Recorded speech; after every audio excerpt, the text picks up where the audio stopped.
You are listening to Down Home. Born in 1906 in St. Louis, Missouri, Josephine Baker grew up in poverty but would go on to become one of the most famous entertainers of the 20th century. After leaving the United States for Paris in the 20s, Baker rose to international fame as a dancer, singer, and stage performer, dazzling audiences with her charisma and electric performances. But her story goes beyond the stage. During World War II, Baker used her celebrity as cover to work as a spy for the French resistance, carrying secret messages and intelligence for the Allies across Europe. In this episode, we talk about the incredible life of Josephine Baker. I'm Derek Wise, and on behalf of Jay Jones, welcome to Down Home, the Canadian experience by two black men. Breaking new ground, breaking new ground, breaking new ground, simple breaking new ground, breaking new ground, breaking new ground, simple breaking new ground, breaking new ground, breaking new ground, simple breaking new ground, breaking new ground, breaking new ground, yeah. So yeah, man, this was to look at this our current subject matter. This was your idea, good idea. Yeah. Josephine Baker. I haven't seen any of the movies or whatnot that's about her life, but I guess there's a couple of documentaries and there's one docu-series dramatized. Yeah. But anything that they put out would pale in comparison to her actual reality. life, right? You know what I mean? Yeah. I've heard of her just from her, being an entertainer, and I've heard I think somewhere that like the dramatization of the Josephine Baker. I think I mean even seen it, little bits and parts of it. So, but when I think how you go on all these search engines now, and they'll have news articles popping up, and I saw Josephine Baker, and it was like she was like part spy, and I was like, what? And then just like going down the rabbit hole of her life, it plays like a movie, man. Like honestly, it really does. Yeah, maybe that's why we haven't seen like a major motion picture, because a lot of it's unbelievable. Like she right from the beginning, she got married at 13. Yeah, man. Yeah. And then again at 15 Yeah. to the guy that actually she kept the name Baker from that guy. Yeah, and that's when she was working as a waitress, I believe. And and then her life is just crazy. Like, and she didn't really know the lineage of her life either, because her mom was adopted. Her mother's name was Carrie. She took Josephine always believed that her father was white because really?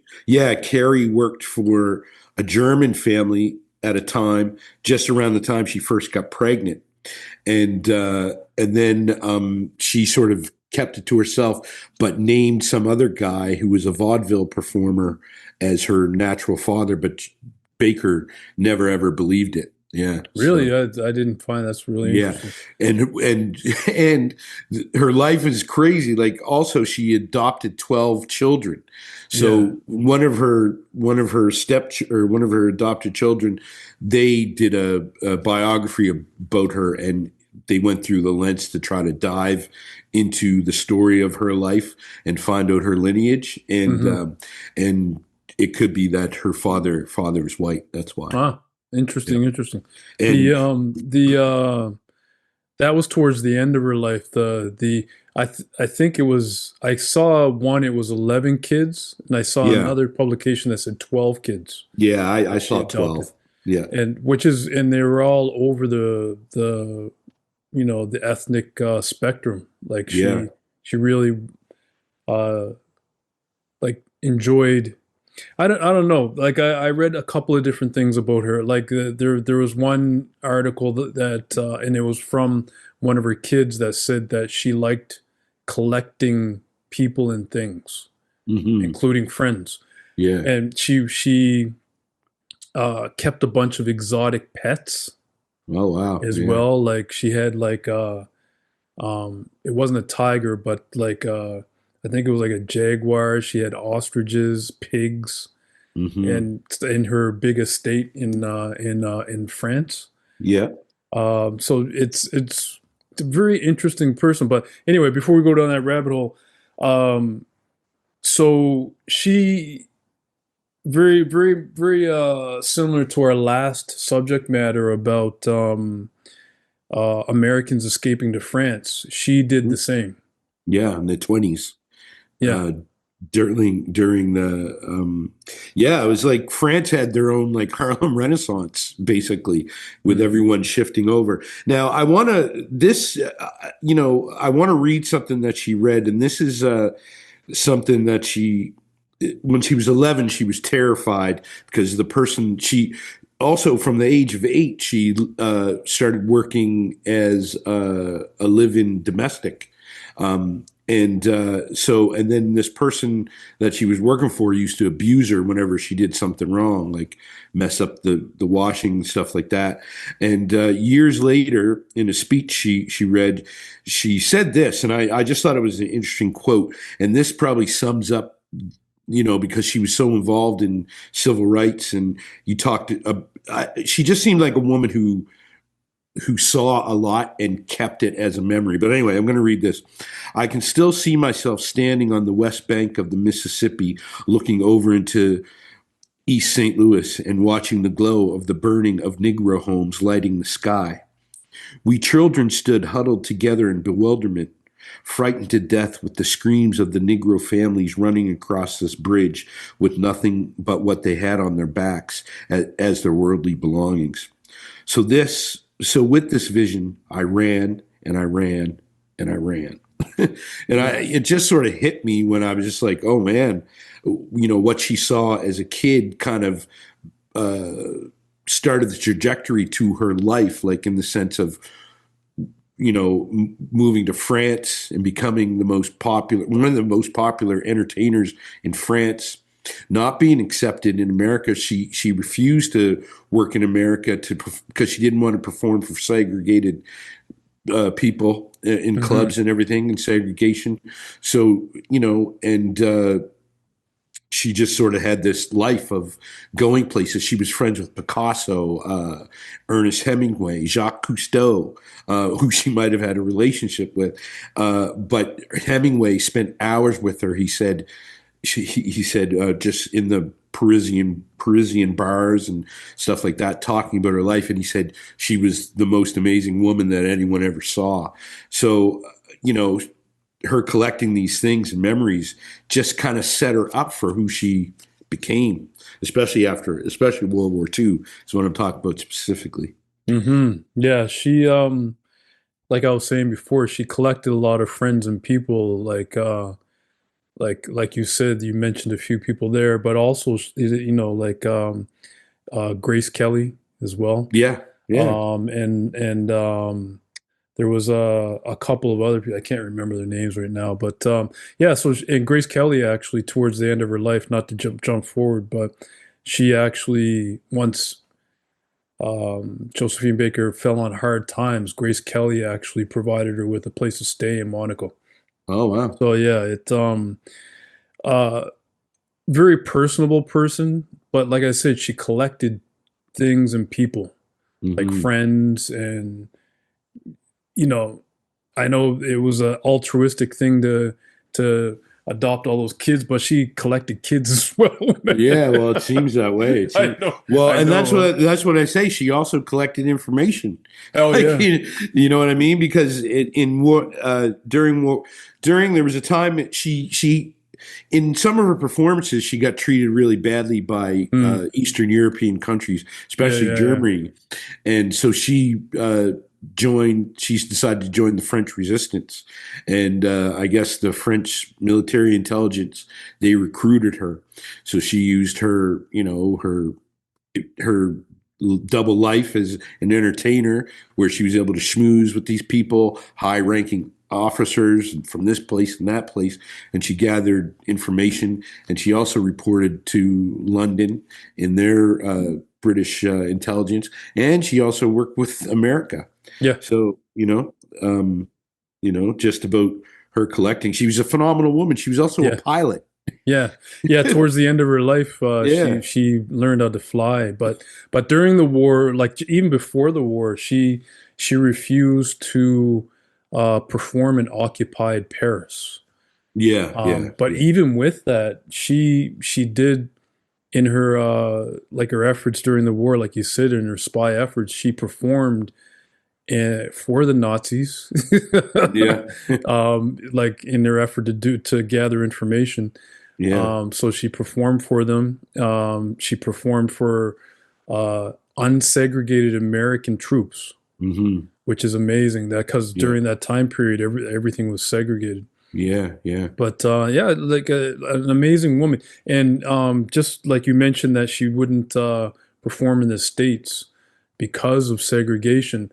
Again, towards the end of her life, because of her stance. Um, Las Vegas started unsegregating their audience because of Wow. her. That Wow. the first unsegregated audiences in Las Vegas were Yeah. for her. Yeah. So yeah, very very strong woman, man. Yeah, and also just the simple fact that even during those times, there was another woman who, when she first went to France, who she hooked up. There was only two of them, and they were just, you know, the talk around town. And I can't remember her name, Bricky or something like that. That was her nickname, maybe. But Josephine helped her endorse her makeup products and Oh really? and different things like that. So this, you talk about today in this world of influencers and this and that. You know what I mean? She was just her brand was herself, and she Hmm. knew how to sell it. She was also very provocative during the times, like she barely wore anything on stage, and she was very erotic in her dancing and stuff like that. So which was, I guess, a little bit more par for the course what European, especially France, what they loved that kind of stuff. They ate it up. Hmm. In America, she couldn't do that stuff. So she knew she's like, get in where you fit in. So she knew Yeah, where yeah. to push the buttons, and made herself a star. Probably the most popular person in France at the time, one of the highest paid entertainers as well. Hmm. You know? Yeah, yeah. She had actually her chateau in France. I saw pictures, and it's literally like a castle. So, Yeah. Yeah. but again, towards the end of her life, she lost her chateau to creditors. So Right. um, she fell on pretty hard times towards the end Financially, yeah. I didn't. financially. Yeah. And also she had a big she was a big part of the American civil rights movement as well. I mean, she encountered things like during the Jim Crow era and stuff like Mm, that, a lot of racism. She spoke at the march in Washington. she did. Yeah, and when Martin Luther King was assassinated, she was asked to be on the board, I guess, in more of a capacity for her Hmm. civil rights activity, but for fear of her children's life, for her adopted children, which she called the Rainbow Tribe. Yeah. Um, she, she didn't, but she was a big advocate and Hmm. Yeah, all of that. no, it's amazing, man. Like whatever movie is out there probably doesn't. I'm gonna have to go search for it and watch it now, but Yeah, yeah, I'm pretty sure a 2 hour movie doesn't paint an adequate picture for her yeah, actual life, right? yeah. But yeah, I'm surprised there isn't more about her around. There is quite a bit of information, Yeah. but I'm surprised there's not more about her in popular Pr- media, you know? Yeah, true, but probably because of the life she did lead. A Yeah, lot of that secretive stuff, yeah, all that intelligent stuff. Like she was yeah, getting stuff from the Nazis and yeah, yeah, yeah. the Japanese, and just like filtering all this Hmm. information under this guise of her being a reformer. And it's just amazing because also celebrities, and we live in a celebrity world, but at the time she really used her celebrity to put civil rights on a Hmm. pedestal, and Yeah. use that as her power, which a lot of people back then did, and especially in those times, like Harry Belafonte and Hmm. all those people coming together for black empowerment. Hmm. So yeah, and it seems that her past was directly linked to that it was very Yeah. traumatic for her. You know what I Yeah, mean? definitely. So she used it to her advantage in the long run, Mhm. but it just goes to show you, these stories. Yeah, she lived life to its fullest, literally. Literally. Even she even in a time that it was quite taboo, she took a few. It's rumored that she took a couple of female lovers as well, Yes, yes. like Frida Kahlo. Oh wow, yeah, Yeah, Frida Kahlo, who met her in when she visited Europe on a artistic tour. yeah. There was a couple of other people that were mentioned off the cuff in a few of the Wow. articles that I read. But yeah, she lived life on her terms when in a period where that was unheard of for a person of color, let alone a woman Mm-hmm. of color, right? So Mm-hmm. she lived her life on terms, which explains why she didn't live out the rest of her life in the United No, States. no, man. It's like, there's just like James Baldwin, peace Mm, out, you know what I mean? Au mm. revoir, literally. Yeah, Yeah, exactly, man. Like, this wasn't working for her, yeah, and she went back a couple of times, and it was almost like she went back on in a tour. I think it was in the late 50s or something, and her and her manager went to it was like 35 separate hotels that wow. would not let her Let stay her in. there. Yeah, yeah. I And thought it was 36, but anyway, something yeah. like, but yeah, Something but at crazy. the time she was literally one of the biggest stars in Europe, Yeah, going to the United States, and she couldn't find a place to stay.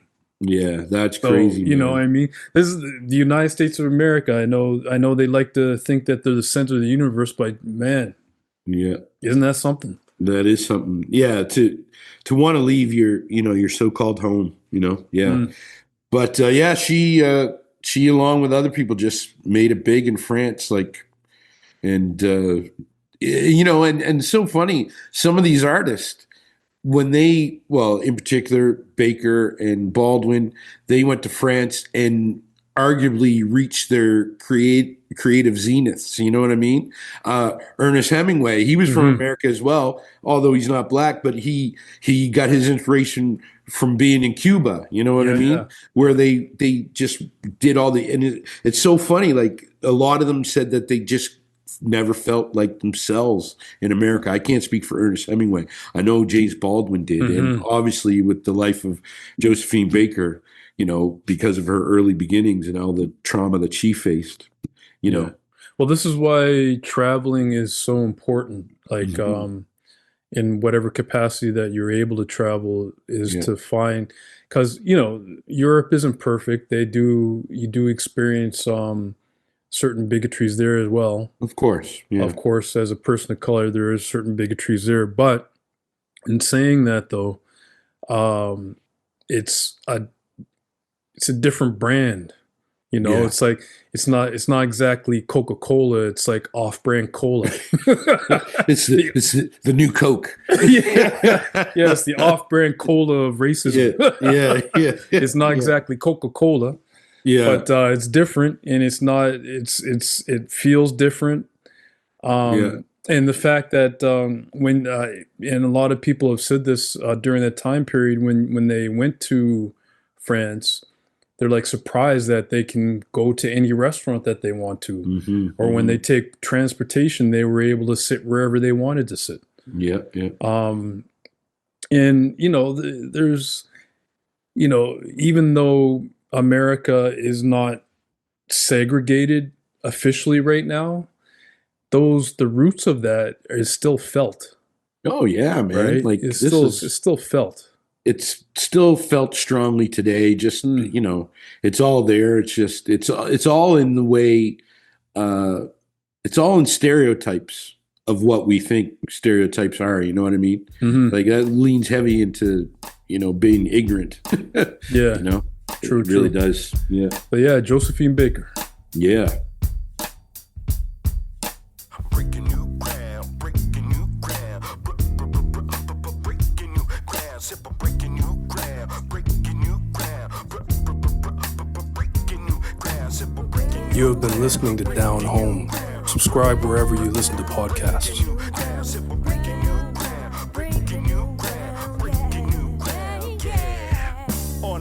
plateau. From the one down below to the future of the funk, getting lost in the flow. Contact with the spot magex. Now it's time to flex with the force from the soul, reaching all aspects, getting deep, no time to sleep. As you reach your next phase, laying it all on the line. New trail start to blaze. It's a fire inside, a brand new path, breaking down the sum to one. Feeling free, I just laugh with the joy of a beat boy. Just kicking The song Breaking New Ground from The Breakdown. Only to see the perfect blend, like a diamond in the rough, ready to drop a perfect gem. It's time to shine so fine, to see what you find. A revolution starts with